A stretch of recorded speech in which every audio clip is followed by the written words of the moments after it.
Diyos. Natao si Jesus sa lungsod sa Bethlehem, sa lalawigan sa Judea sa panahon nga naghari si Herodes. Unya, may mga tao nga may kaalam bahin sa mga bituon nga nangabot sa Jerusalem, gikan sa sidlakan ug nangutana. Hain man ang bata nga nataw, nga maoy mahimong hari sa mga Hudeo. Nakita na mo ang bituon, nga nagpahibalo sa iyang pagkatao, sa pagsubang nini didto sa sidlakan, og mianhi kami aron pagsimba kaniya. Sa pagkahibalo ni Haring Herodes niini, wala siya mahimutang, ingon man ang tibuok Jerusalem.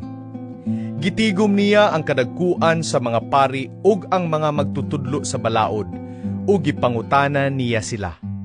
Asa man mataw ang Mesiyas? Sila mitubag. Sa lungsod sa Bethlehem sa Judea. Mao kini ang giingon sa Dios nga gisulat sa propeta. Ikaw, Bethlehem, sa yuta sa Huda, dili ka labing ubos sa mga dagkong lungsod sa Huda. Kay magikan kanimo ang usa ka pangulo nga maoy magmando sa akong katawhan, ang Israel. Busa gipatawag ni Herodes sa hilom ang mga maalamong bisita nga gikan sa sidlakan. Iyang nasayran gikan kanila ang untop nga takna sa pagsubang sa bituon. Unya, gipaadto niya sila sa Bethlehem nga nag-ingon. Lakaw kamo og pangitaa pag-ayo ang bata, ug kun makaplagan na ninyo siya, pahibalua ako aron mo adto og musimba usab kaniya. Human nila paminawa ang hari, nang lakaw sila. Sa didto na sila sa dalan, nakita nila pag-usab ang bituon nga nakit-an nila sa sidlakan. Dako kaayo ang ilang kalipay sa pagkakita nila sa bituon. Ug nag-una kini kanila, hangtod nga miabot kini ug mihunong sa tungod gayud sa nahimutangan sa bata. Unya misulod sila sa balay ug nakita nila ang bata uban sa iyang inahan nga si Maria. Nang luhod sila ug misimba sa bata. Unya giablihan nila ang ilang mga gasa ug mihalad sila kaniyag bulawan, insinso ug mira.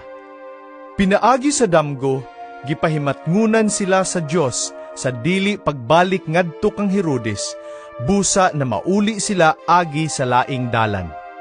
Sa diha nga nang lakaw na ang mga maalamong bisita, usa ka anghel sa Ginoo ang mipakita kang Jose pinaagi sa damgo nga nag-ingon. Bangon, dad-a ang bata, ug ang iyang inahan, ug pangagyo kamo ngadto sa Ehipto, ug pabilin didto hangtod nga papaulion ko kamo. Kay ang bata pangitaon ni Herodes, aron patyon.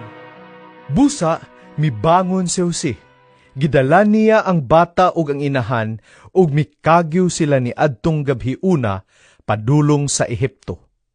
Nagpabilin sila didto hangtod nga namatay si Herodes. Nahitabo kini aron matuman ang giingon sa Ginoo pinaagi sa propeta. Gitawag ko ang akong anak gikan sa Ehipto. Sa pagkamatno ni Herodes nga nalingla siya sa mga bisita, hilabihan gayud niyang sukua. Unya misugo siya nga pamatyon ang tanang bata nga lalaki nga nagpanuigon gikan sa duha ka tuig ug ubos nga didto sa Bethlehem ug sa mga dapit nga kasikbit. Kini pinasikad sa iyang pangagpas nga maoy gidugayon sukad sa pagsubang sa bituon sumala sa mga bisita. Sa maong hitabo, natuman gayod ang giingon sa Dios pinaagi kang propeta Jeremias. May tingog nga nabati didto sa Rama, usa ka mapait nga pagminatay og pagbangutan. Naghilak si Raquel tungod sa iyang mga anak ug walay makahupay kaniya, kay patay naman sila. Sa patay na si Herodes, usa ka anghel sa Ginoo mipakita kang Jose didto sa Ehipto pinaagi sa damgo. Bangon, dad-a ang bata ug ang iyang inahan, ug balik ngadto sa yuta sa Israel. Kay patay na ang nagtinguha pagpatay sa bata.